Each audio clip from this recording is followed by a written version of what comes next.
Welcome to Mental Wealth, the podcast to invest in your mind. Here I will help you make sense of your mind and behaviours, giving you the tools to have your best life. There is so much to share, so let's get into this episode and explore another great topic. You're welcome to episode 6. This is Finding Your Own True Path. It's great to have you here and for me to have your ears for the next few moments. In this episode, I am delighted to share with you my chat with a very special guest. We are going to be talking about purpose and about the importance of being you and finding the steps to follow your own dreams. My special guest in this episode is Dani Wallace. She is amazing. She is an award-winning public speaking coach, and she is the founder of the I Am Queen Bee.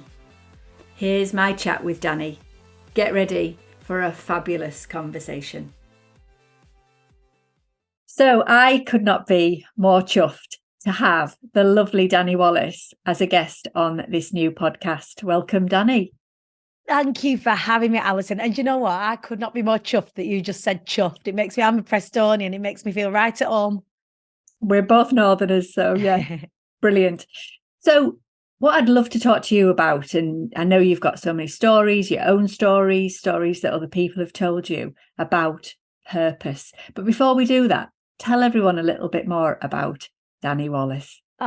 So my name is Dani Wallace and I am the Queen Bee, which is a ridiculous statement to make. It's very audacious, isn't it? Walking into rooms and introducing myself on podcasts as the Queen Bee. But actually, that statement is much less about me and much more about the people that are in my community. That if I can go and take up space audaciously, hopefully it will inspire somebody out there to do the same. So I'm an international public speaking coach. So I help people all over the world from all sorts of different backgrounds, whether they're just starting out speaking or if they're a seasoned pro or even a celebrity, speak more about their mission so that they can reach more people and have more impact. So that's what I do on the day to day. And then I have a CIC as well called the Fly It Anyway Foundation. So I help people who've experienced domestic abuse build businesses.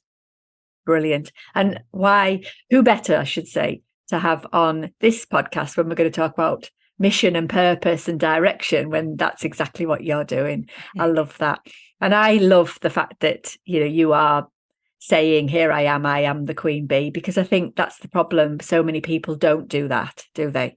Right. And I was born the Council Estates of Preston. It's something that I talk about regularly, and inherently things like money, success, wealth, happiness, good relationships, so on and so forth, weren't the norm, and I was fuming when I found out that there are people, and in this case, to speak to the royal family, that people that are born into insane amounts of privilege and success and all of that. And actually, we're all human beings. We're all born onto this earth in this small snapshot of incredibleness. So why are we not all entitled to health and wealth and happiness and love and all of those things? That actually, when I say I am the Queen Bee or the King Bee or the Royal Bee, it's a reclamation statement. And actually it is. It's the construct around us that is failing us.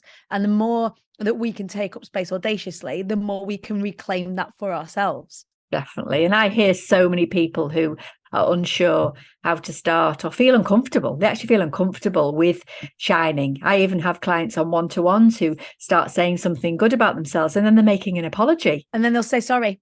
It's like, this is your place to shine. Them by the shoulders and go, no, say it proud. Take up that space. Say it audaciously. Exactly. Say it, be proud. This is your place to shine. I always say that. And then you'll start to see them slowly being more comfortable talking about what they love or their strengths. But it's just so sad. And I was that person too. Yeah. That's my story too. I didn't speak up and shine at all for many years. I think I think everybody comes across that within themselves at some point, because the way that our society is built, it isn't built for us, particularly women and other marginalized genders. to be audacious like that, to be proud of yourself, to be confident in your abilities and your expertise and your skills and your passions, to actually put that on the front foot, we are encouraged to apologize and keep ourselves small because, that doesn't keep the rich rich. And that sounds quite a political statement to make. But if we're all kind of walking about bigging ourselves up, then that can call into question the powers that be. Even if we all were to do that, all of us would start to reclaim stuff, there would be an equilibrium that would start to occur that would challenge a lot of the way that our construct is today. So actually, I like to spice things up a bit and shake things up a bit and say, yeah, absolutely. Say the thing, own your skills, own your love, own your passion, own yourself, own your body, own your message, all of it. I love that. One of the things I sometimes hear people say is when they're talking about being more confident and being more vocal and being more themselves, they worry that means they're going to become arrogant. Right. Or they worry that they're not the right type of person to do that. So often as a speaking coach, people will come to me and they'll say, oh, Dani, I wish I was more confident like you.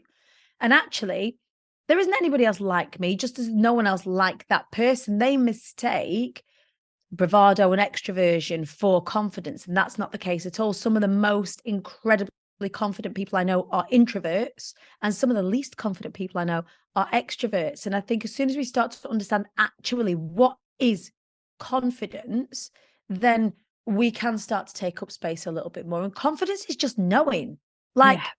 I know how to tie my shoelaces. If someone was to say to me, Dani, will you tie your shoelaces? I'd be absolutely, yeah, of course I can. No problem at all. I would feel really confident tying my shoelaces. If someone asked me to, I don't know, make cheese, then potentially not. I don't know how to do that. I don't feel confident making cheese. And I think that once we understand that confidence is just knowing and it's knowledge plus acceptance, then we can start to broaden our shoulders a bit and stand that bit taller. And I really feel like that is what I've been put on this earth to help people recognize within themselves and do. Brilliant. And like me, we've had that story, haven't we? That backstory. So genuinely, we can say to people, it's doable because here we both are. Yeah, I mean, 13 years ago, I was homeless. I was sofa surfing. I had 2 kids and I was single parent, 2 kids under the age of 3. I'd experienced domestic abuse throughout pretty much all of my intimate partner relationships. I'd experienced addiction. And there came a time where I was sort of sat thinking, oh, do you know what? Life just keeps happening to me. And I had taken myself out of any responsibility within the equation. I'd taken myself out of the decision-making process. I'd taken myself out of the reaction process and actually was handing it over. And as soon as I started to realize that I was the common denominator in everything that was going on, I realized that I was the common denominator in everything that I was going to do going forward. And that was a game changer. That, yeah, bad things do happen and they're sometimes completely out of our control, but we get to choose how we respond and how we process and how we move forward accordingly. And that is a game changer for so many people. I know it is for myself. I know it is for you as well, Alison. Yeah, definitely. And that's what we both want for everyone, don't we? Or maybe not everyone wants it, but for those that do. So let's talk a little bit about how we do that then, because obviously that can feel quite overwhelming. Yeah, it's a big mountain to climb, right? Yeah. So thinking about some tiny steps, I always like to talk about what's the one small thing that you can do to get started. So when we think about having a purpose and having some sort of direction around how you do all that, because that's the ultimate goal, what kind of things would you say people need to start with? I think, first of all, it's worth saying at this point that people overestimate what they can do in a week and underestimate what they can do in 2 years. If I look back over the last 3 years and look at everything that I've created, it blows my mind. If someone had said to me at the time, in 3 years' time, this is what you'll have created, I'll be like, oh my goodness, like I completely, I just don't believe you. And I put so much pressure on myself to make massive change in a very, very short amount of time. Those incremental changes that you make, those incremental baby steps that you take, create compound interest that over time really start to snowball. So whenever you've got sort of, first of all, you've got to set your sat nav, right? If you can't arrive at your destination, your desired destination, if you don't know the direction in which you're driving. So understanding what the goal is, and understanding as well that a goal is never the end point. There's nothing at the top of the rope of success. There's just the next level of growth. So you've got to work out, okay, so what's the next stop gap for me? What's the next rest stop?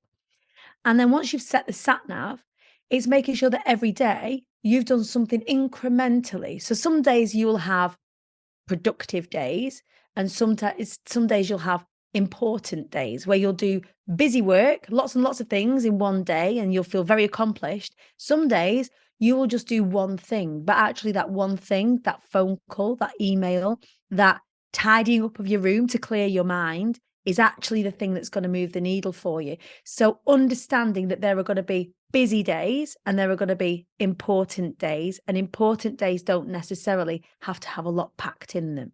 It could just be that one thing that you do that moves the needle that day.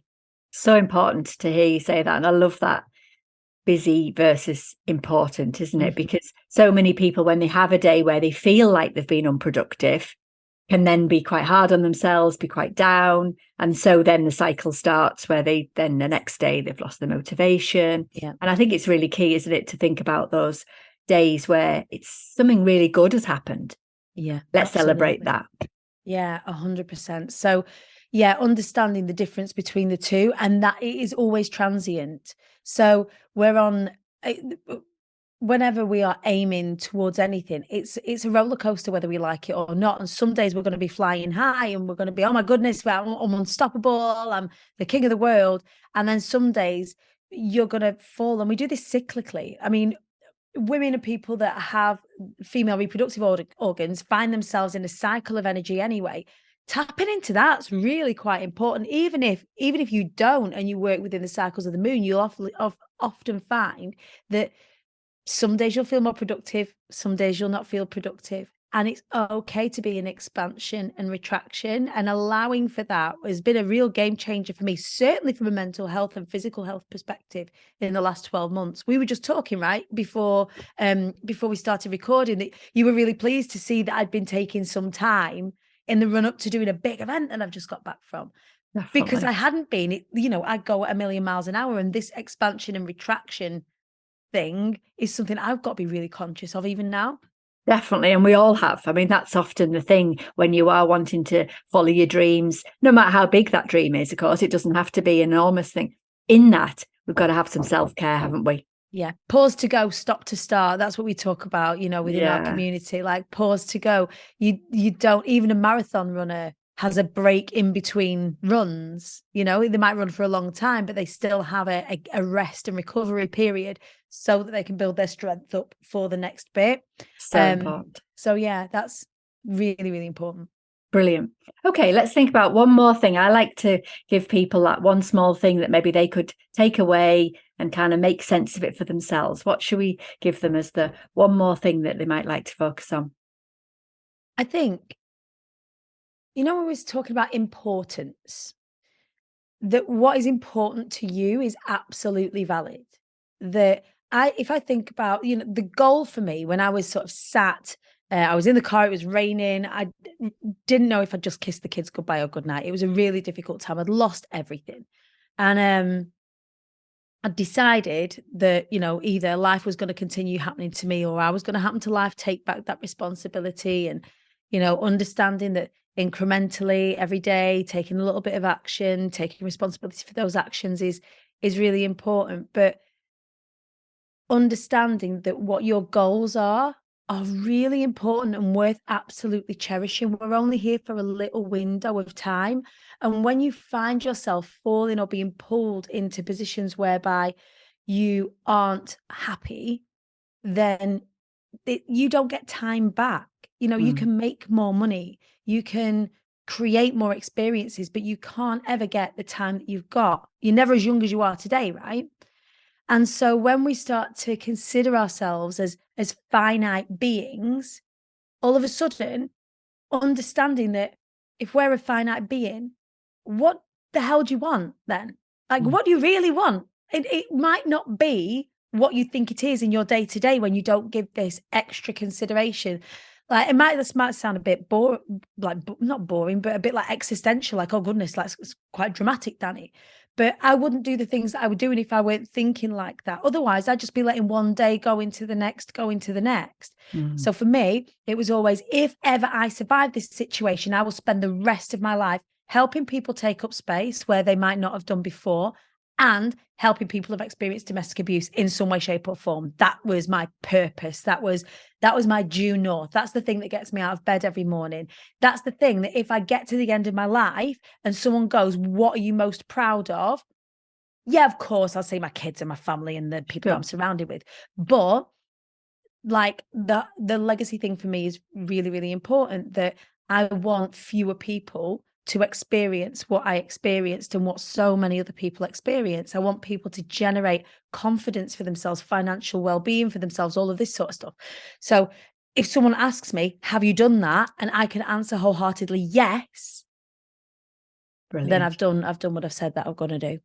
And it is so joyful to have that drive, that reason for being. And I know a lot of people don't always have that, but I think one of the most important things when you're finding that is to make sure that you've got your cheerleaders around you, the people who are going to encourage you to go for whatever your thing is.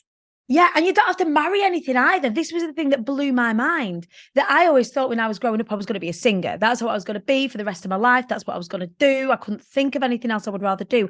And that morphed and changed, and that's okay. So, well, going back to, what's that one thing? It's whatever it is, as long as it's important to you, it is important. And please don't let anybody else that is in your periphery tell you any different. That just because you think, just because they think that what you're doing or your direction or whatever isn't important to them, don't allow that to detract from its importance to you. I think that's so important, because that's definitely my story. I was influenced. People were telling me, no, you can't, and that's not going to work, and things like that. And actually today, as we're recording, my business is 13 years old today, and I left the NHS, and that was some people were saying, don't do it, you're mad, you've got your permanent post and your pension and all those things. And actually, when I look back and realize it's 13 years today, I'm like, wow, if I had listened to those people and not followed my own truth, I wouldn't be here today. And like we can see each other as we're recording this, and me seeing you smile, like as you're beaming, as you're saying that, that's it. That's why we're here. That's what we need to be considering. Where is that joy? Where is that smile within it? And sometimes days feel quite dark, and you might feel like the external things that are happening to you are going to make it, what's the word, prohibitive for you to do the things that you really want. How do you move the needle? What's the incremental step that you can take to moving towards that really important thing to you? Brilliant. Oh, wow. I knew it was going to be a gorgeous conversation. And I know that loads of people are going to absolutely love hearing your vision and your energy. And everyone else, they can't see me, but I can see your big beaming face too. How can I not have a big beaming face when I'm speaking to you, Alison? Oh, bless you. Thank you so much for coming on this podcast. I am so grateful. Oh, you're very welcome. I hope you enjoyed that. I absolutely love talking to Dani. I'm a big fan, and I always feel inspired by her and her message. She is very real and very approachable, and that is one of the things I really like about her and her way. So for this episode, I'm going to have a go at summarising for you. So what points did we get from mine and Dani's conversation? Number 1, it is critical to remember that you are in charge of you and your life. And don't let anyone else influence you in the decisions that you make. You'll know what's right for you. Stick with it. Number 2, have some ideas and focus on what you want and work towards them. We need to have a big goal, but we do need to have lots of little goals and little things to achieve within that. Number 3, do something every day. Remember the difference Dani talked about between busy days and important days. An important day might be that you just achieve one thing, but it was important. So let's celebrate that. And finally, whatever is important to you is important. I've loved talking about purpose in this way with Dani. I would love to hear from you about the things that you have paid attention to, something maybe that you feel inspired and motivated to start or to continue. Remember, I'm here to be your cheerleader. So, in next week's episode, I'm really excited to say we've got another guest slot. I will be talking to Lucy Woods from Presence of Mind. Lucy is a mindfulness teacher, and we will be focusing on the negative impact of social media and also what we need to do instead. This is going to be a really good topic, and it'll follow on from the conversation I had with you about comparing yourself on socials. I can't wait for you to hear Lucy's ideas and how she has brought mindfulness into her practice. I hope that you can join me next week for this. Bye for now.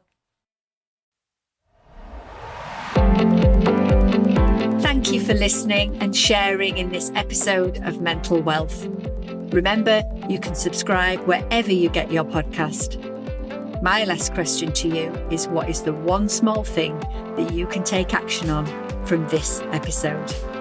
Message me on Instagram or through our website with questions you'd like me to explore. You'll find the links in the show notes.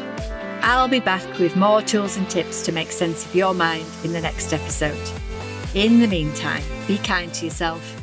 Bye for now.